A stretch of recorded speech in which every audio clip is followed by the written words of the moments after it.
बिस्मिल्लाहिर्रहमानिर्रहीम, अस्सलामुअलैकुम। अली सलमान GTV तमाम नाजरीन को एक मरतबा फिर जी स्पोर्ट्स की इस महफिल में, इस बज़्म में खुश आमदीद कहता है कि जहाँ पर आज भी हम बात करेंगे पाकिस्तान और इंटरनेशनल स्पोर्ट्स के हवाले से, लेकिन पर्टिकुलरली हम बात करेंगे आज क्रिकेट के ही हवाले से, क्योंकि पाकिस्तान सुपर लीग के हवाले से अब खबरें कन्फर्म हो चुकी हैं कि पाकिस्तान सुपर लीग जो है अब UAE में खेला जाएगा। और इस हवाले से पाकिस्तान सुपर लीग की इंतज़ामिया और पाकिस्तान क्रिकेट बोर्ड पूरी तंदही के साथ कोशिशें कर रहा है कि किसी तरह से जो बाकी मानदा मैचेस हैं वो UAE में करा के इस लीग को मुकम्मल किया जा सके।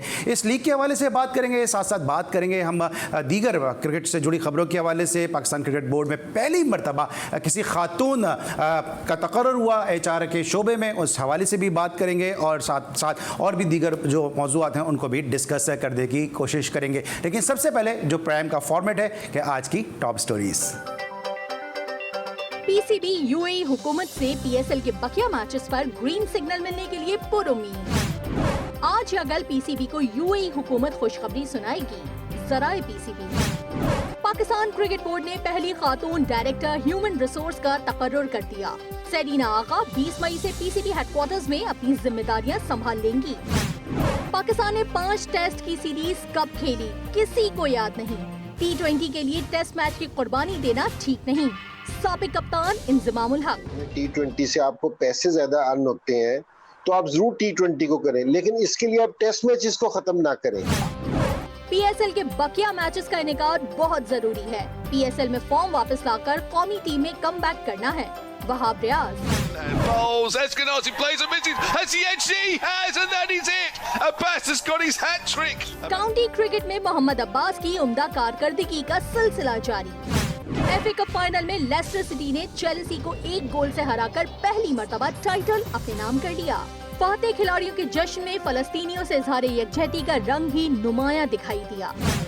राफेल नडाल ने आलमी नंबर 1 नोवाक जोकोविच को शिकस्त देकर 10वीं मर्तबा इटालियन ओपन का टाइटल अपने नाम कर लिया। जी नाज़रीन, आपने हेडलाइंस देखी और अब प्रोग्राम का बाकायदा तौर पे आगाज़ करेंगे। लेकिन प्रोग्राम का बाकायदा तौर पे आगाज़ करने से पहले जिस तरह हम रोज़ाना बताते हैं आपको उस डेट की हैपनिंग के हवाले से और बताते हैं किस खिलाड़ी की सालगिरह है या किस खिलाड़ी ने उस पर्टिकुलर दिन में बड़ा अच्छा परफॉर्म किया, तो हम अपनी टीम के मेम्बरान को भी नहीं भूलते हैं। आज हमारी जो लाहौर की स्पोर्ट्स रिपोर्टर हैं सबा पाशा, आज उनकी भी बर्थडे है, तो happy birthday to you Saba Pasha from the GTV, from G sports. आप हमारी टीम का बड़ा वाइटल पार्ट है और उम्मीद करते हैं इसी तरह से आप तंदही के साथ जो है अपना सफ़र जारी रखेंगे। लेकिन अब हम बात कर लेते हैं वापस ज़रा खेलों के हवाले से। और आज हमारे साथ जो स्टूडियो में जो शख्सियत मौजूद है, एक बहुत ही ज़बरदस्त शख्सियत हमारे साथ स्टूडियोज़ में मौजूद हैं। बड़ा इनका वास्ट एक्सपीरियंस है स्पोर्ट्स से, जर्नलिज्म के हवाले से, पाकिस्तान क्रिकेट बोर्ड से भी वाबस्ता रहे। कराची में जो है पाकिस्तान क्रिकेट बोर्ड की मीडिया की जिम्मेदारियाँ सर अंजाम देते रहे, उसको हेड करते रहे। बहुत सारे इनसाइड जानते हैं पाकिस्तान क्रिकेट बोर्ड के हवाले से, और जब पाकिस्तान क्रिकेट बोर्ड से बाहर आए तो बहुत सारी इनको मज़ीद और इनसाइड भी इनको हासिल हुई। मेरे साथ मौजूद हैं ज़बरदस्त इंसान, एक बड़े ज़बरदस्त जो है वो करैक्टर हैं और बहुत सारी इनसाइड स्टोरीज़ हैं और हिस्टोरियन बड़े ज़बरदस्त हैं। सबसे जो ख़ास बात है इनकी हुई है कि हिस्टोरियन बहुत ज़बरदस्त हैं, बहुत सारे रिकॉर्ड्स इनको ज़बानी और अजबर जो है वो याद हैं। मेरे साथ मौजूद है क्रिकेट एनालिस्ट शोएब अहमद साहब। अस्सलाम वालेकुम शोएब भाई, कैसे हैं आप? मैं ठीक ठाक। सबसे पहले आपका बहुत बहुत शुक्रिया कि आपने वक्त निकाला। काफ़ी अरसे से हम इंतज़ार में थे कि कब आप हमारे शो में तशरीफ़ लाएंगे और हमें वक्त देंगे आप। नहीं, आपका शुक्रिया, आपने मुझे अपने प्रोग्राम में इनवाइट किया।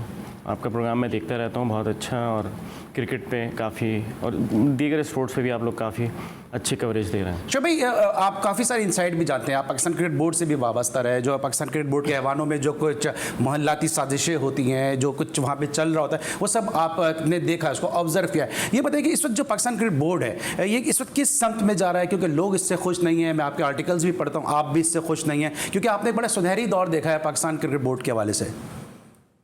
अली, इसमें एक चीज़ ये है, हमारे जो अभी करंट क्रिकेट बोर्ड है उसका फोकस पाकिस्तान की नेशनल टीम है सिर्फ। ये बहुत ज़्यादा ही अंडर 19 में। अच्छा, मुझे इस वक्त ज्वाइन किया है सलीम खालिद साहब ने, रोज़नामा एक्सप्रेस से वाबस्ता हैं, बड़े सीनियर स्पोर्ट्स जर्नलिस्ट हैं। सबसे पहले सलीम, आपको हम खुश आमदीद कहेंगे। अस्सलाम वालेकुम। वालेकुम अस्सलाम। ये बताइएगा कि अभी वक्त चूँकि बड़ा महदूद है आपके पास, आपकी मसरूफियात हैं, पाकिस्तान क्रिकेट बोर्ड अभी जो पाकिस्तान सुपर लीग है इसको UAE में कराने जा रहा है। इस हवाले से आपके क्या ख्यालात हैं कि इस वक्त के जब पूरी दुनिया जो इस वक्त कोविड का शिकार है, क्या ये लीग कराना इस वक्त इंतहाई ज़रूरी थी या आप समझते हैं कि ये एक दुरुस्त फैसला है? ये लीग होती है पैसे के लिए, तो पैसा पीसीबी का फंसा हुआ है। अगर ये लीग मुकम्मल नहीं हुई तो टाइटल स्पॉन्सरशिप और ब्रॉडकास्ट वगैरह के जो पैसे हैं वो उनके पास आएंगे नहीं। तो इसलिए पीसीबी चाह रहा है मुकम्मल कराना कि बहुत हैवी लॉस होगा अगर नहीं कराया तो। और रिस्क तो है, यूएई लेके जा रहे हैं, वहां पर भी खुदा ना खास्ता कोई एक आध केस आ गया तो फिर तो लीग पे ही सवालिया निशान उठ जाएंगे और आगे मुस्तकबिल ही खतरे में पड़ जाएगा। क्योंकि चार्टर्ड फ्लाइट से अब लेकर जाएंगे, वहां पर भी सारे इंतजाम होंगे, अखराजात बहुत ज्यादा बढ़ गए हैं। तो अब ये किस तरह मैनेज करेंगे, इसको ये चीज देखने वाली होगी। लेकिन बहुत ज्यादा मोहतात रहना होगा पीसीबी को। एक और गलती अगर की तो ये लीग के मुस्तकबिल के लिए बहुत बड़ा खतरा बन जाएगा। अच्छा सलीम, ये बताएगा कि फ्रेंचाइजीज ओनर जो है हमेशा से शिकायत करते नजर आए हैं कि उनको इस जो टीमें खरीदने से कोई फायदा नहीं हो रहा। अगर ये यूएई में खेली जाती है और यकीनी तौर पर अब खेली जाएगी तो आपको लगता है इससे मजीद उनके एक्सपेंसेस बढ़ जाएंगे और मुस्तकबिल में जो है कॉन्ट्रैक्ट रिन्यू करने में भी टीमों के साथ जो है हमें नजर आएगा कि मुश्किलात होंगी? देखिए, फायदा तो उनको कुछ ना कुछ हो जाएगा, अखराजात तो बढ़ेंगे लेकिन कुछ पैसे भी मिलेंगे। जाहिर है ना हुआ तो पीसीबी के साथ साथ फ्रेंचाइजीज का भी नुकसान होगा, लेकिन अगर हो गया तो दोनों को ही कुछ ना कुछ पैसे तो मिलेंगे। और आपको पता होगा कि फ्रेंचाइजीज ने ये पीसीबी से दरख्वास्त की थी कि इवेंट को यूएई मुंतकिल कर दें, जो पीसीबी ने मान ली। लास्ट ईयर भी की थी, नहीं माने थे, इस बार उन्होंने मान ली। तो जाहिर है वो खुश है इस पे। तो आगे जाके देखते हैं। अभी तक पीसीबी ने ये तय नहीं किया कि जो इजाफी खराजात आएंगे वो कौन देगा, लेकिन जाहिर है फ्रेंचाइजीज को भी देना पड़ेगा, खर्चा बढ़ेगा, कुछ ना कुछ तो मगर फिर भी उनके हाथ आएगा। तो वो जो कहते हैं ना कुछ आने से हाथ कुछ आना ही बेहतर है। अच्छा सलीम, ये बताएगा कि जब इलेक्शन हो रहे थे उस वक्त प्राइम मिनिस्टर इमरान खान साहब ने कहा था कि बाहर से लोग नौकरियां करने पाकिस्तान आएंगे, तो क्या उनका मकसद ये था कि बाहर से लोग नौकरियां करने सिर्फ पीसीबी में आएंगे? अब एक और खातून डायरेक्टर जो एचआर में आई हैं वो भी इंग्लैंड से ही आई हैं।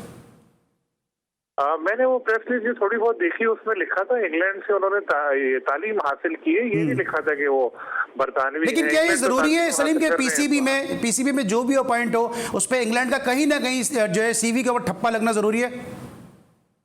अभी इनके बारे में मुझे इतना ज्यादा पता नहीं है, लेकिन इससे पहले जो तकरीरियां हुई है उसके लिए तो जरूरी था कि ब्रिटिश पासपोर्ट हो या कोई गैर मुल्की आपके पास पासपोर्ट हो तो तरजीह दी जाती है आपको। तो अब तक जितनी भी बहुत सारी तकरीरियां हुई हैं उसमें पीसीबी ने ऐसे ही किया। आज वाले के बारे में मुझे ज्यादा पता नहीं है, इसके बारे में मैं इतना नहीं कहूंगा। अच्छा चलिए, जिसके बारे में आपको पता है, जिसके बारे में किसी को नहीं पता था और आपको पता है, मैं उसके बारे में बात कर लेता हूँ। मोहम्मद आमिर के हवाले से आप बहुत तनकीद का निशाना बन रहे हैं। मोहम्मद आमिर भी मुख्तलिफ चैनल्स में आपका नाम लिए बगैर कह रहे हैं कि उनकी वजह से आपकी रोजी रोटी चल रही है। और मुझे तो बड़ी हैरत होती है कि पाकिस्तान के फॉर्मर वनडे इंटरनेशनल जो क्रिकेटर हैं वो भी जो है वो हाँ में हाँ मिला रहे हैं आमिर की, और एक ऐसे खिलाड़ी को जिसने मुल्क को बेचा हो, मुल्क को मैचेस फिक्स किए, उसको कह रहे हैं कि आप पाकिस्तान की इज्जत हैं।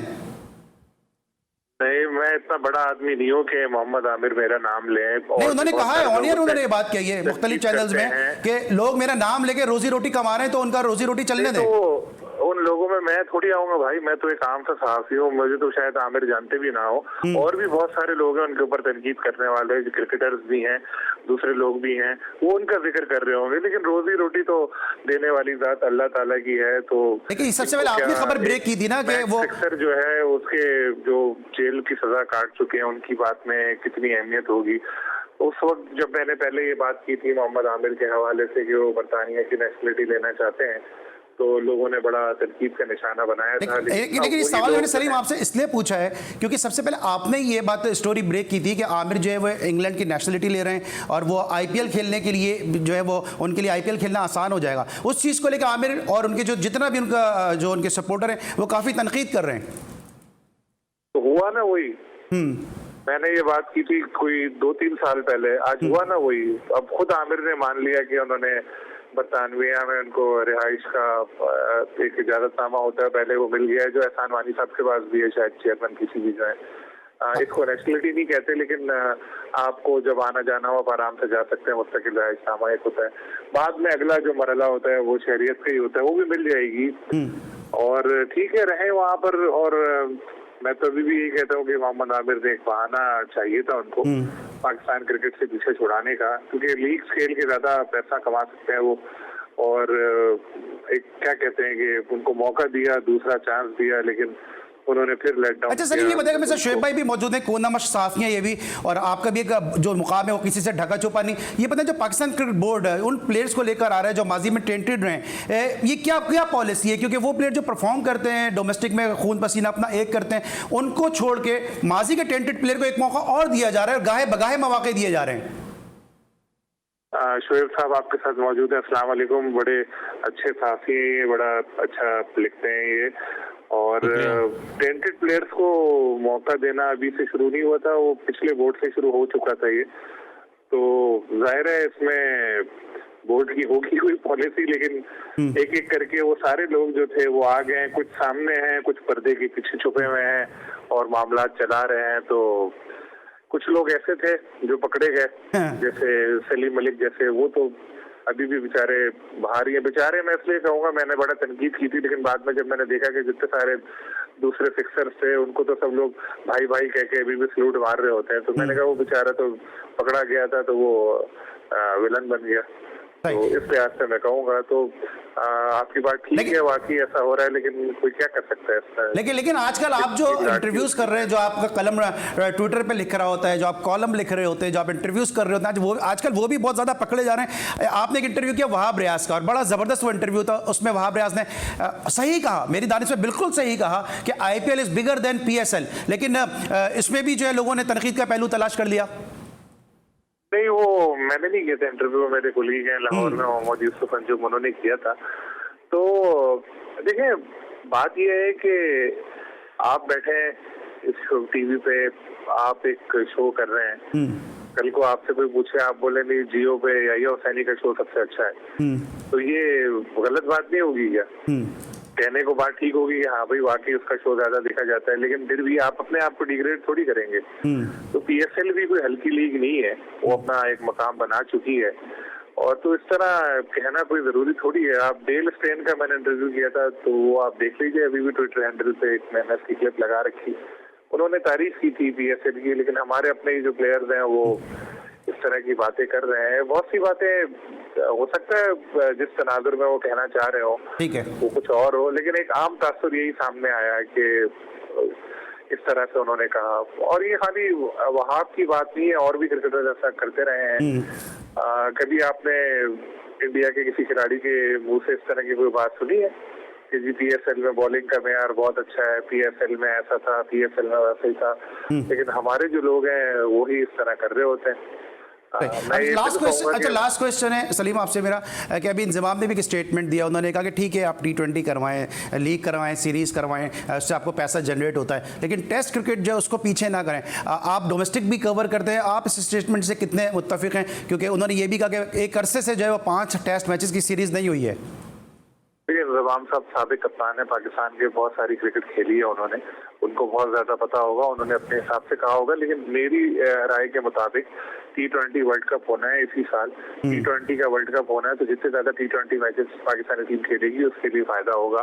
तो अगर एक टेस्ट कम करके उन्होंने 5 T20 कर दिए, 2 मैच बढ़ा दिए, तो इसमें मेरे ख्याल से कोई गलत नहीं है। लेकिन मैं फिर वही बात बोलूंगा, इंजमाम साहब बहुत बड़े क्रिकेटर हैं, उनको ज्यादा पता होगा, उनकी अपनी सोच होगी। Thank you so much Salim Khaliq साहब, आप हमारे साथ मौजूद थे, इंतहाई सीनियर स्पोर्ट्स जर्नलिस्ट हैं सलीम खालिक साहब ने गुफ्तगू सुनी शोएब भाई सलीम खालिक साहब की। सबसे पहले मैं PSL पे कंटिन्यू कर लेता हूँ आपसे कि जो PSL इस वक्त हो रही है, इन्होंने भी कहा कि ठीक है महंगा ज़रूर पड़ेगा लेकिन होना ज़रूरी था। मेरा भी ये ख्याल है कि PSL जो पाकिस्तान के जो अब ये कैंसिल हुआ था, उससे उनकी क्रेडिबिलिटी काफ़ी पे सवालिया निशान थे, और उसको जितना जल्द होना चाहिए था वो करने की कोशिश कर रहे हैं, और वो कहीं पे भी हो उसको होना चाहिए। इससे फ़र्क नहीं पड़ेगा कि लोग ये कह रहे हैं कि हम इतनी मुश्किल से पाकिस्तान में क्रिकेट लाए तो ये दोबारा हमें फिर वही मेहनत करनी पड़ेगी। हाँ, रीज़न्स डिफरेंट है उसके, और पाकिस्तान में आज अब अमन व अमान का कोई ऐसा मतलब कोई परेशानी नहीं है, और वो दुनिया भर में हो रहा है। लीग्स भी कैंसिल हो रही हैं, test matches, South Africa England छोड़कर आया। तो मेरा ख्याल है अच्छा डिसीजन है, और हमने जो यहाँ गलतियाँ की वो हमें वहाँ पे नहीं करनी चाहिए। यहाँ पे बहुत मैं गलतियों पे भी आपसे बात करूंगा, क्योंकि बहुत इनकी जो दूररस निगाह है पाकिस्तान क्रिकेट बोर्ड के हवाले से मैं ज़रूर जानूंगा कि उन गलतियों का जो मंबा है वो क्यों एक बंदे को क्यों ठहराया गया, रिस्पॉन्सिबल सिर्फ एक बंदे को क्यों ठहराया गया। हमारे साथ डॉक्टर सुहेल शोबे भी मौजूद थे, उन्होंने भी ये कहा कि मैं उस बबल को प्लान करने का जिम्मेदार था, एग्जीक्यूशन और उसकी एडमिनिस्ट्रेशन जो थी वो मेरी जिम्मेदारी नहीं थी। अगर वो ब्रीच हुआ या बबल वो टूटा है तो उसके जिम्मेदारों को सामने लेकर आया जाए। इसके साथ साथ आज हम आपको एक बहुत ज़बरदस्त चीज़ दिखाएंगे और वो ज़बरदस्त चीज़ नाजरीन ये होगी कि जब लोग पीसीबी से बाहर होते हैं तो उनको प्लेयर कैसे नज़र आते हैं और जब वो पीसीबी के अंदर आ जाते हैं तो उनको प्लेयर कैसे नज़र आते हैं। ये जानने के लिए हमारे साथ रहिए, मिलते एक छोटे से ब्रेक के बाद।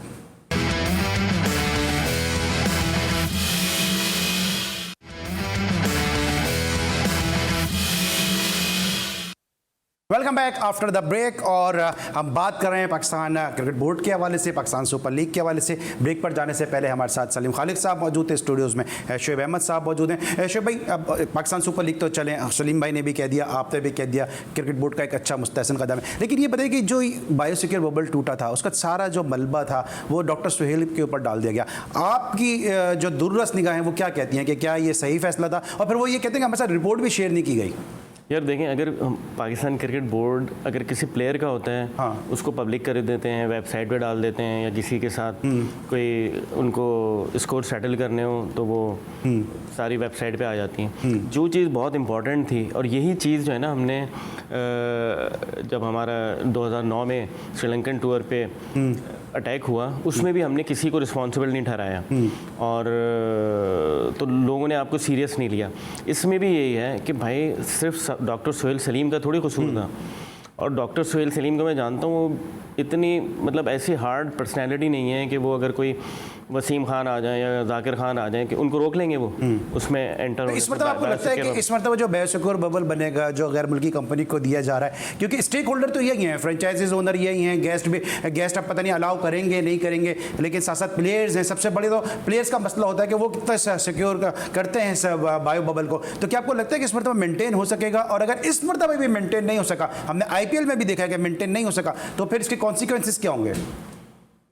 ये तो फिर सवाल निशान होगा PSL के लिए। और लेकिन मेरा अपना ख्याल है कि इस दफ़ा बहुत ज़्यादा इसके ऊपर अमल किया जाएगा और अमल किया जाना चाहिए और होगा मेरे ख्याल से। ऐसा अच्छा, आपने अमल की बात की तो शोएब भाई आप बड़े वोकल रहे हैं। अभी ताबिश का डेब्यू हुआ, सब लोग बड़े खुश थे कि 19 साल के बाद उनका जो है वो डेब्यू हुआ, लेकिन मैंने आपके ट्वीट्स भी पढ़े, सोशल मीडिया पे आपके स्टेटमेंट्स भी देखे मैंने। आप इस डेब्यू से ज़्यादा खुश नहीं थे, क्योंकि आपका ये कहना है कि शायद कि उनको बड़ी ताख़ीर के साथ डेब्यू का मौका दिया गया। असल हकीकत, असल मुद्दा है क्या इस मौजू पर आपका? यार देखें, जब चांस देना चाहिए था उस वक्त दिया नहीं गया। और अगर अभी आप 2 साल में ताबिश की परफॉर्मेंस देखें, 20 मैच में मैंने निकाला था 55 विकेट्स हैं उसकी, तो उस पर उसका कमबैक बनता नहीं है। और ये दुनिया भर में होता है, बहुत बड़े बड़े परफॉर्मर्स होते हैं डोमेस्टिक के, वो सारे टेस्ट क्रिकेटर्स नहीं होते, तो इसमें हो जाता है। और बाज़ दफ़ा ऐसा होता है कि लड़के फर्स्ट क्लास खेले हुए नहीं होते और लेकिन इसमें देखें ना आप, मैंने जितने आपके ट्वीट्स पढ़े हैं, ठीक है आप ताबिश को आप क्रिटिसाइज कर रहे हैं, आपका पॉइंट ऑफ व्यू है, मैं उसको रिस्पेक्ट करता हूं, लेकिन उससे एग्री डिसएग्री करना ये मेरा राइट है। लेकिन अगर आप एक तरफ अगर आप ताबिश के डेब्यू के ऊपर आप क्रिटिसाइज कर रहे हैं तो ऐसा रिएक्शन आपका अब्दुल्ला शफीक के लिए नजर नहीं आया, ऐसा रिएक्शन आपका प्लेयर्स के लिए नजर नहीं आया कि जिनको एक एक परफॉर्मेंस के ऊपर टीम में शामिल किया गया? मैं वही तो कह रहा हूँ, आपके यहाँ कंसिस्टेंसी है नहीं किसी चीज़ में। आपने अब्दुल्ला शफीक को पहले आप लेके गए T20 के लिए कि बहुत अच्छा प्लेयर है, वसीम आए, उन्होंने कहा नहीं ये टेस्ट मैच का प्लेयर है। तो हमारे यहाँ एक जो टैलेंट स्पॉटिंग आई है वही नहीं है। वो लड़के को वो उनको पता ही नहीं होता कि वो लड़का किस फॉर्मेट में अच्छा है। तो अब जैसे आपके बेशुमार प्लेयर जो डोमेस्टिक के परफॉर्मर हैं, उनको अगर सही वक्त पे चांस नहीं मिलेगा उनके पीक पे। अच्छा, टैलेंट आप इसका टैलेंट स्काउटिंग की बात कर रहे हैं, जो पुराने प्लेयर खेल रहे हैं, जिस तरह हमारे चीफ सेलेक्टर साहब ने एक स्टेटमेंट दे दिया कि रेड बॉल के प्लेयर नहीं है, इमामुल हक रेड बॉल के प्लेयर नहीं है, फिर उन्होंने इमाद वसीम के लिए कह दिया कि वो लिमिटेड प्लेयर है। इसके स्टेटमेंट आना क्या आपके ख्याल में एक चीफ सेलेक्टर की जानिब से सही है? यार हम तो दुनिया भर की सिलेक्शन पे देख रहे होते हैं, या हमें इंडिया है, इंडिया में भी टीम अनाउंस हुई, 2 टीमें अनाउंस की इन्होंने, कोई क्रिटिसिज्म नहीं हो रहा होता। इंग्लैंड की होती है, ऑस्ट्रेलिया की होती है। तो वो जब किसी प्लेयर के बारे में सेलेक्ट करते हैं तो उनके पास सॉलिड रीज़न होता Concrete है, एक reason होता नहीं है। सॉलिड रीज़न होता है किसी को ड्रॉप करने का और किसी को सेलेक्ट करने का। हम पर्सनल लाइक्स और डिसलाइक्स पे हम प्लेयर्स सेलेक्ट कर रहे होते हैं, तो ये बहुत बड़ा हमारे लिए। अच्छा शोएब भाई, ये क्या होता है कि जब आप पाकिस्तान क्रिकेट बोर्ड से बाहर होते हैं तो आपको एक प्लेयर जो है वो डॉन ब्रैडमैन नजर आ रहा होता है, विराट कोहली नजर आ रहा होता है, मियादाद नजर आ रहा होता है, इंजमाम नजर आ रहा होता है, लेकिन जब क्रिकेट बोर्ड में आते हैं तो फिर आप उस प्लेयर को दूर दूर तक, जब आप पावर में होते हैं तो फिर दूर दूर तक कंसीडर नहीं करते। नाज़रीन, इस वक्त आप स्क्रीन पे देख रहे होंगे कि चीफ सेलेक्टर साहबा खुर्रम मंजूर जो डोमेस्टिक क्रिकेट के बड़े परफॉर्मर हैं, उनके साथ जो है उनकी एक तस्वीर है, और 2018 ज़्यादा पुरानी बात नहीं है, 2018 में वो कहते हैं कि ये पाकिस्तान की डोमेस्टिक क्रिकेट का विराट कोहली है। लेकिन 2021 तक आते आते जब उनके पास पावर आई है तो इस विराट कोहली को कहीं वो भूल गए और खुर्रम मंजूर का नाम कहीं दूर दूर तक भी सामने नजर नहीं आता। शोएब भाई, इस पे क्या कहेंगे कि क्या हम गुफ्तार के गाजी हैं या किरदार के गाजी हैं, क्या कहेंगे इस पे? यार मैं यही तो आपसे कह रहा हूँ कि आप अभी वक़ार यूनुस उसको कह रहे थे, डेनिस लिली से तशबीह दे रहे थे, किसी को आप वसीम अकरम से मिला देते हैं। भाई पहले परफॉर्मेंस तो दे वो है, और आपको अपने स्टेटमेंट देने से पहले सोचना चाहिए कि भाई ये तो बेशुमार लोगों के साथ ऐसा होता है। अब आप मुझे बताएं नसीम शाह कहाँ हैं, मूसा कहाँ हैं, ये सब गायब हो गए ना। भाई पहले आप परफॉर्मेंस दिलवाएं, और जो भी अच्छा जो आप मोहम्मद वसीम की बात कर रहे हैं, जो भी चीफ सेलेक्टर आता है ना उसकी पहली प्रेस कॉन्फ्रेंस तो बहुत ज़बरदस्त होती है। वो लैपटॉप लेके भी रखा होता है उसने, सबकी परफॉर्मेंस दिखा रहा होता है, लेकिन उसके बाद ग्रेजुअली वो गायब हो जाते हैं। फिर वो ना कोई प्रेस कॉन्फ्रेंस उनकी हो रही होती है, ना वो कोई प्लेयर्स को। ठीक है, मैं इधर इस पे दोबारा आता हूँ कि क्यों बोर्ड में आने के बाद प्लेयर नजर नहीं आते। कॉलर ने मुझे ज्वाइन किया, खुशामदीद कहूँगा। अस्सलाम वालेकुम। अस्सलाम वालेकुम सर। वालेकुम अस्सलाम जी, कौन सा बात कर रहे हैं, कहाँ से? सर मैं फहद सईद खान बात कर रहा हूँ कराची से। जी फहद, क्या कहेंगे? जी सर, मेरा पहला सवाल ये है कि अभी वेस्ट इंडीज के टूर पर जो इन्होंने पाकिस्तान क्रिकेट बोर्ड की पॉलिसी के अकॉर्डिंग इन्होंने एक टेस्ट की कुर्बानी देके 2 T20 बढ़ाए, क्या पाकिस्तान की क्रिकेट का ये डिक्लाइन शुरू नहीं हो गया है कि असल क्रिकेट तो टेस्ट क्रिकेट कहलाती है और टेस्ट है पाकिस्तान अब भाग रहा है और अब T20 पर ज्यादा। इस पे वैसे सलीम खालिद साहब ने जवाब दे दिया और बड़ा वैलिड उनका रिप्लाई था। शोएब भाई का भी इनपुट ले लूंगा। दूसरा सवाल क्या है? सर दूसरा क्वेश्चन ये है कि वहाब रियाज ने जो बयान दिया है IPL PSL के हवाले से, तो इस हवाले से सर का क्या मौकफ है कि वाकई आपका अपना क्या मौकफ है? सर मेरा तो अपना ज़ाती ख्याल भी यही है कि IPL इज बेटर देन। बस आप खुद ही अपने सवाल का जवाब दे दिया। Thank you so much Fahad, आपने हमें ज्वाइन किया। दोनों सवाल के जवाब मैं ज़रूर लूँगा शोएब अहमद साहब से, लेकिन एक छोटे से ब्रेक के बाद।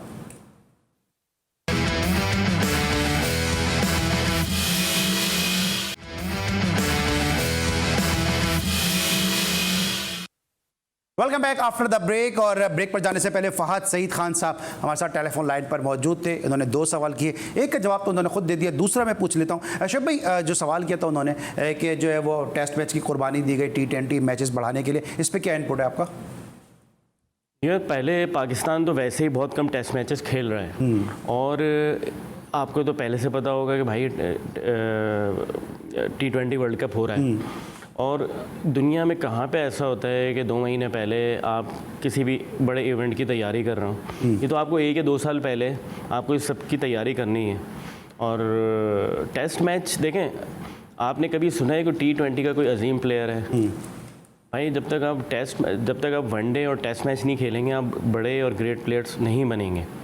लेकिन शोएब भाई, आपको नहीं लगता कि T20 के भी अलग जो है उसकी फ़ैन फॉलोइंग है, उसके प्लेयर अलग हैं, बल्कि अब तो T10 के भी प्लेयर ऐसे आ गए कि जो T10 के अलग प्लेयर हैं, T20 के अलग प्लेयर हैं, हर फॉर्म ऑफ क्रिकेट के अलग अलग फैन फॉलोइंग। हम तो अभी तक डिसाइड नहीं कर सके। अभी इंडिया ने टीम अनाउंस की अपनी 2 टेस्ट मैच की भी, उन्होंने जो उनको उसका वर्ल्ड टेस्ट चैंपियनशिप का फाइनल खेलना है उसके लिए भी उन्होंने 25 प्लेयर्स और तकरीबन 25 प्लेयर्स जो श्रीलंका जाएंगे। तो हमारे पास तो ये पूल है ही नहीं कि हम इतने लड़कों को इंगेज अच्छा करें। पूल की बात करते हैं, फिर वो फहद सईद की कॉल भी आ गई, जो मोहम्मद वसीम की ट्वीट में चाहूँगा एक दफ़ा फिर ज़रा स्क्रीन पे दिखाएं। ये ऐसा क्यों होता है कि जब आप पावर में नहीं होते हैं तो आपको चीज़ें कुछ और नज़र आ रही होती हैं, जब आप पावर में आ जाते हैं तो फिर आपको चीज़ें कुछ और नज़र आ रही होती हैं? ये स्क्रीन पर भी हमारी प्रोडक्शन टीम आपको दिखाएगी मोहम्मद वसीम की ट्वीट है कि जो उन्होंने खुर्रम मंजूर के लिए कहा कि विराट कोहली, आपको लगता है खुर्रम मंजूर ने इतनी परफॉर्मेंस दी, उनको क्यों नहीं कंसिडर कर रहे हैं, जबकि खुद चीफ सेलेक्टर को माजी में विराट कोहली से मुमासला दे चुके हैं? देखें, ये तो मैं पहले भी कई दफ़ा कह चुका हूँ कि जब क्रिकेट बोर्ड में नहीं होते तो हम बहुत बड़े इंटेलेक्चुअल बने हुए होते हैं और हम बड़े बड़े बयान दे रहे होते हैं, लेकिन जब हमारे पास पावर आती है तो फिर हम कहते हैं कि यार जॉब भी करनी है और या अपनी मजबूरियां बता रहे होते हैं। तो मैं तो ये कहता हूँ भाई इतने बड़े बड़े बोल नहीं बोलने चाहिए कि बाद में आपको फिर उसको डिफेंड करना मुश्किल हो जाए। अगर आपने 2 साल और खुर्रम मंजूर अभी से नहीं पिछले 4-5 साल से परफॉर्मेंस दे रहे हैं और जिस तरह दूसरे प्लेयर्स को करंट पाकिस्तान टीम में सपोर्ट किया गया और उनको काफ़ी चांसेस दिए गए। खुर्रम मंजूर वो एक मैच खिलाते हैं, वो कहते हैं उसकी टेक्निक सही नहीं है, उसको बाहर तो उसी टेक्निक से तो इतने रन किए, उसी टेक्निक से तो विराट कोहली बना। नहीं, एक मैच से आप क्या करते हैं? फिर आप दूसरे इतने प्लेयर्स को आपने चांस दिया। अभी अजहर अली पिछले 1 साल से फॉर्म में नहीं थे, उनको इतना उन्होंने चांस दिया। खुर्रम मंजूर को आप एक मैच खिलाते हैं फिर बैठा देते हैं, तो भाई उसको भी तो एक लंबा रन दें ताकि वो परफॉर्म कर सके। इसी तरह आपने शान मसूद के साथ किया था। अच्छा, आपको लगता है इस तरह का सिलसिला चलता रहा तो प्लेयर जिस तरह भी अमेरिका में बहुत सारे प्लेयर पाकिस्तान के चले गए कि वो अमेरिका जाना शुरू हो जाएंगे, दीगर कंट्रीज़ की तरफ जाना शुरू हो जाएंगे, क्योंकि अभी आपको पता है कि समी असलम चले गए हैं, इसके साथ साथ और प्लेयर्स के भी सुनने में आ रहा है कि वो वहाँ पर जाकर सेटल होने की कोशिश कर रहे हैं। यार अगर प्लेयर्स जा रहे हैं चले जाएं। देखिए इतनी लीग्स हो रही हैं और वो आपको इतनी अट्रैक्टिव। लेकिन शबी आप नहीं समझते जा क्यों हो रहे हैं? रीजन क्या है कि इसलिए कि आप जस्टिस नहीं कर रहे हैं, आप जस्टिस भी तो नहीं कर रहे ना सिलेक्शन में। जो परफॉर्म कर रहे हैं उसको आप कहाँ, सबकी ख्वाहिश है कि पाकिस्तान से खेलें, जब आप पाकिस्तान से खेलने नहीं देंगे तो फिर क्या करेंगे प्लेयर्स? आप मुझे बताएं एक टीम में कितने लड़के खेलेंगे? समी असलम भी खेलेगा, आपका ये फ़खर जमान भी खेलेगा, फिर आपका शान मसूद भी, तो कितने ओपनर्स आप करेंगे? अभी आपने जैसे जिम्बाब्वे वाली और साउथ अफ्रीका सीरीज़ में आपने 6 ओपनर्स डाल दिए कि फ़खर जमान 5 प्लेयर आउट होने के बाद आ रहा है। तो अगर काम पे खिलाते ना शेफ भाई तो फिर 2 ओपनर ही काफ़ी थे। अगर आप मेक शिफ्ट ओपनर बनाते रहेंगे, सबको पता है Babar Azam make shift opener है, रिजवान मेक शिफ्ट ओपनर है, तो इस तरह अगर आप मेक शिफ्ट ओपनर बनाते रहेंगे तो आपके 11 के 11 भी फिर ओपनर ही हो सकते हैं। नहीं, आप जीत तो जाएंगे, आपके क्रेडिट पे, मिसबा के क्रेडिट पे या करंट पीसीबी सेटअप के क्रेडिट पे विक्ट्रीज तो आ जाएंगी, लेकिन आप टीम सेट नहीं कर सकेंगे। और हम जो है पिछले 2 साल से मिसबा टीम सेट नहीं कर सकें। देखिए मैं सरफराज को सपोर्ट करता हूँ, लेकिन सरफराज मेरा ख्याल से वो अपनी क्रिकेट खेल चुके हैं और दुनिया में ये नहीं होता कभी कहीं पे भी कि एक प्लेयर जो 4 साल कप्तान रहा हो उसको आप कैरी करते रहें। अभी सरफराज हट गए या रिजवान इंजर्ड हो गए, आपके पास कोई आपने बैकअप कोई कीपर है ना, रोहित नजीर है ना, नहीं तो आपने उसको नेशनल टीम के साथ या सीनियर टीम के साथ तो आप नहीं लेके जाते। आप इस चीज़ से मुत्तफिक हैं? आखिरी मेरे सवाल से पूरे गुफ्तगू को रैप अप करेंगे कि शुएब मलिक ने भी अभी स्टेटमेंट दे दिया कि पाकिस्तान क्रिकेट बोर्ड में अकरबा परवरी है और ज़ाती पसंद नापसंद है। इस किस्म की बातें अभी जुनैद खान भी करते नजर आए कि अगर आप कप्तान से और दूसरे लोगों से अगर आपकी दोस्ती है तो फिर आप टीम से ड्रॉप नहीं होंगे। यार ये तो चलती रहती हैं। देखें ये जब से ट्विटर और इस तरह की चीज़ें आई हैं ना, ये बहुत ज़्यादा हाईलाइट हो गई हैं चीज़ें। क्या स्टीव वॉ की किसी प्लेयर के साथ नहीं होती थी या धोनी किसी प्लेयर को सपोर्ट नहीं करता था? तो ये तो सब चीज़ें चलती रहती हैं। हर कप्तान की और हर मैनेजमेंट की लाइकिंग डिसलाइकिंग होती है। जुनैद खान जितनी क्रिकेट खेलनी थी, अच्छे बॉलर थे, खेल गए, वो उन्होंने परफॉर्मेंस भी दी।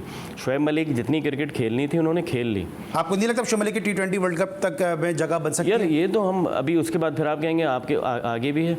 T20 वर्ल्ड कप आप ये 7वां हो रहा है, आप एक ही जीते हैं और 2 में आपकी बहुत ख़राब परफॉर्मेंस है। ठीक है, आपको टीम बनाने पे फोकस करना चाहिए। और शुएब मलिक क्या कितने वर्ल्ड कप जितवा दिए उन्होंने, कितने टूर्नामेंट जितवा दिए उन्होंने। ठीक है नाज़रीन, आपने गुफ्तगू सुनी शुएब अहमद साहब की और यकीनन आपने क्रिकेट पे इनके सैर हासिल जो तज्ज़िया वो आपने सुना। लेकिन क्रिकेट के साथ साथ हम दीगर स्पोर्ट्स को भी अपने प्रोग्राम में शामिल करते हैं, अपने हाईलाइट्स में, अपनी जो टॉप स्टोरीज़ हैं उसमें शामिल करते हैं। और आज हम पर्टिकुलर बात करेंगे फ़ुटबॉल के हवाले से। और फुटबॉल के हवाले से बात करने के लिए आपको मालूम है कि FA कप का फाइनल खेला गया जिसमें लेस्टर सिटी ने पहली मरतबा जो है वो कामयाबी हासिल की और उसने चेल्सी की टीम को शिकस्त दी है। तो इस पे बात करने के लिए हमारे साथ मौजूद है हमारे फुटबॉल एनालिस्ट अली तैयब। उनको हम ना सिर्फ खुशामदीद कहेंगे बल्कि उनसे फ़ौरन सवाल भी प्लेस कर देंगे और उनसे हम पूछेंगे कि FA कप की फुटबॉल में क्या अहमियत है और क्या इसकी सिग्निफिकेंस है। जी अली। जी वालेकुम अस्सलाम।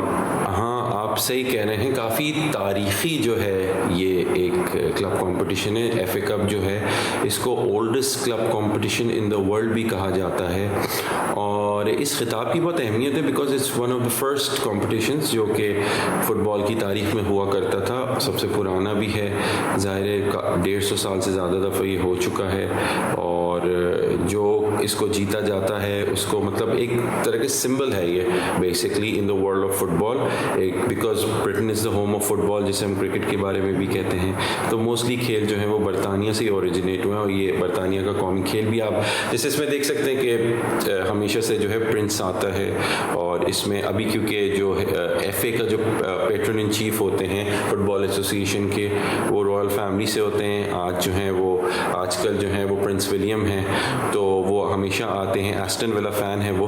तो FA कप की काफ़ी सिग्निफिकेंस है, इसमें कोई शक नहीं है। और जो क्लब जीतता है वो फिर जो है प्रीमियर लीग के विनर से जो है एक चैरिटी शील्ड के लिए उसका before the start of the new season उसमें वो फिर हिस्सा लेते हैं और खेला जाता है। तो मैं ये समझता हूँ कि जहाँ तक इस खिताब की आपने अहमियत की बात की, देखें अहमियत तो इसकी बहुत है। ज़ाहिर है ये एक तरह का जैसे लीग सीज़न होता है प्रीमियर लीग जिसमें हम कहते हैं उसमें 38 गेम होते हैं, टीमें खेलती हैं, एंड में जो सबसे ज़्यादा ऊपर टॉप पे होती है, उसी तरह ये एक नॉकआउट कंपटीशन है जिसमें 20 क्लब्स नहीं सिर्फ खेल रहे, जितने भी क्लब्स हैं इंग्लैंड के अंदर वो खेल लेते हैं। इंग्लैंड के मतलब वेल्स में भी आ जाते हैं जो है ज़ाहिर है यूनाइटेड किंगडम एंड वेल्स। अच्छा अली, ये तो ठीक है, चलें आपने FA कप की अहमियत को बता दिया, लेकिन अब ये फाइनल बड़ा जो था, फाइनल के लिए बड़ी एक हाइप बनी हुई थी, और लेस्टर सिटी और पहली मरतबा जीतने में कामयाब हुई, चेल्सी जैसी बड़ी टीम को उसने शिकस्त दी, लेकिन कंट्रोवर्सी भी सामने आई गोल के हवाले से। तो इस पूरे फाइनल को अगर आप रैप अप करेंगे तो किस तरह से देखेंगे? फ़ाइनल काफ़ी मज़ेदार हुआ, और लेस्टर की कारकर्दगी के बारे में बात की जाए तो देखिए लेस्टर का सीज़न काफ़ी अच्छा रहा, अभी भी वो टॉप 4 के अंदर हैं, तीसरी पोजीशन पे हैं, चैम्पियंस लीग स्पॉट में हैं। तो उनकी पूरे सीज़न कारकर्दगी जो है वो काफ़ी कंसिस्टेंट रही है। और चेल्सी का सीज़न इतना अच्छा नहीं शुरू हुआ था, फ्रैंक लैम्पार्ड के साथ शुरू हुआ था, और फिर उन्होंने उनको मिड सीज़न सैक कर दिया था। फिर हमने देखा कि टॉमस टुकल आए और उन्होंने चेल्सी को रिवाइव किया, एक अच्छा अनबीटन रन रहा। फिर हमने देखा कि FA कप के फाइनल के साथ साथ वो चैम्पियंस लीग के भी फाइनल में आ गए, जो अभी उनको मैनचेस्टर सिटी से at the end of this month खेलना है। वो तो सब समझने की यूरोपियन फुटबॉल का सबसे बड़ा खिताब है। तो all is not lost for Chelsea, लेकिन ये है कि लेस्टर को यहाँ पे हमें बिल्कुल क्रेडिट देना चाहिए, दे प्लेड रियली वेल, और वो आए, और ये बिल्कुल भी वो इस मैच में हम नहीं कंसिडर कर सकते कि वो अंडरडॉग थे, क्योंकि अगर हम उनके मैनेजर ब्रेंडन रॉजर्स को देखें तो उनकी कारकर्दगी अच्छी रही है। पहले भी उन्होंने सेल्टिक को अभी पिछले ट्रेबल जिताया था, which was a very good achievement. उसके अलावा हमने देखा था कि वो स्वानसी को उन्होंने प्रमोशन दिलाई थी। उसके बाद हमने देखा था लिवरपूल को 2014 में ऑलमोस्ट टाइटल जिताने के बहुत करीब आ गए थे। तो he is a very good manager. Leicester के साथ उनका जो है बहुत अच्छा एक सिस्टम चल रहा है, एंड आई डोंट थिंक उनकी जो इतनी अप्रोचेस दूसरे क्लब्स की तरफ से उनके लिए आ रही हैं वो उनको इतना एंटरटेन करेंगे, बिकॉज आई थिंक कि वो काफ़ी सेट हैं। और लेस्टर की भी कारकर्दगी काफ़ी अच्छी रही है। हमने देखा था कि 5-6 साल पहले उन्होंने लीग जीती थी 2016 में अपनी हिस्ट्री में पहली दफ़ा, और आफ्टर 4 टाइम ऑफ ट्राइंग ज़ाहिर है वो 60 की तिहाई में भी FA कप के फाइनल में 2-3 दफ़ा आ चुके थे, और अब उन्होंने अब जाके पहली दफ़ा अपना जो है FA कप का खिताब हासिल किया है। तो ये बहुत अच्छी बात है उनके लिए। चेल्सी के लिए थोड़ी सी हेड स्क्रैचिंग मोमेंट है, क्योंकि चेल्सी के अंदर वो कटिंग एज मुझे नहीं नज़र आई, पहली बात ये। और दूसरी बात ये कि अगर Chelsea was the stronger of the two on paper, तो फिर हमने कारकर्दगी जो थी ऐसी डोमिनेंट परफॉर्मेंस चेल्सी की तरफ से इस मैच में नहीं देखी। वंडर स्ट्राइक थी टेलेमेंट्स की, बिल्कुल थी इन द सेकेंड हाफ, बहुत अच्छा गोल था। और जहाँ तक आपने डिसअलाउड गोल का पूछा है, देखिए VAR के ऊपर तो क्वेश्चन मार्क्स रहे हैं पूरे सीज़न, लेकिन ये है कि यहाँ पे ऑफसाइड हो या ये हो वो हो, बड़े मार्जिनल भी हमने ऑफसाइड देखें कि हैरी केन की नाक भी अगर थोड़ी सी आगे होती थी तो वो ऑफसाइड करार दे दिया जाता। तो उस मामले में VAR has taken the fun out of it, लेकिन as far as this goal is concern नहीं, ये ऑफसाइड था और ये बिल्कुल सही डिसीजन था। और लेस्टर मैं समझता हूँ कि इस FA कप फाइनल के और FA कप के जो है वो डिज़र्विंग विनर्स हैं। जहाँ तक दोनों क्लब्स की रोड टू द फाइनल की बात थी, तो मैं समझता हूँ कि the way they came into the final, I think both teams in the cup competition perform really well, and I personally feel they deserve to be there. और ये एक बहुत वेल डिजर्व विक्ट्री थी। फाइनल में Leicester को फिर मैं credit दूंगा, बहुत अच्छी कारकर्दगी रही, and it is their moment to enjoy. और अब हम देखते हैं कि start of the next season से पहले thank you so much Ali, आपने फुटबॉल के बारे में इनपुट दिया। शोएब अहमद साहब आपकी आमद का बहुत बहुत शुक्रिया। सलीम खालिक साहब ने हमें ज्वाइन किया, उनका बहुत बहुत शुक्रिया। अली सलमान को इजाज़त दीजिए, इंशाल्लाह कल रात 11:05 पे फिर आपसे मुलाकात होगी। अपना बहुत ख्याल रखिए, अल्लाह हाफ़िज़।